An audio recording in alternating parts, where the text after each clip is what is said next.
Bible Bible Bible நம்ம எப்படி வாசிக்கிறது?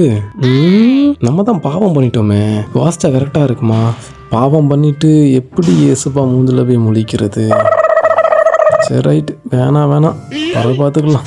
டேய் நல்லவனே, நீயே என்னைக்கா ஒரு நாள் தான் பைபிள் எடுத்துட்டு வந்து படிக்க உட்கார்ற, அன்னைக்கு ஏன்டா படிக்காம போற? ஆடா முதல்ல என்ன மத்திய 18ஆம் அதிகாரம் 21, 22 வசனத்தை எடுத்து முதல்ல பாடுறா. என்ன இருக்க போகுது, திறந்து வாசிப்போம். ஐயோ மத்திய எங்க இருக்குன்னு தெரியலையே, அதை வர தேடி கண்டுபிடிக்கணுமே. என்ன இருக்குதாங்க? பரவாயில்லையாப்பா, நல்ல விஷயமா இருக்கு. ஏசப்பா மன்னிக்க சொல்லியிருக்காங்களா? ஏசப்பா பேதுருவுக்கு சொல்லியிருக்காங்க 7 தடவை இல்லை 70 தடவையா? நம்ம ஒரு வாட்டி தானே பாவம் பண்ணியிருக்கோம். இன்னும் 69 வாட்டி பாவம் பண்ணலாமே. எனக்கு எப்போதும் வெற்றி உண்டு.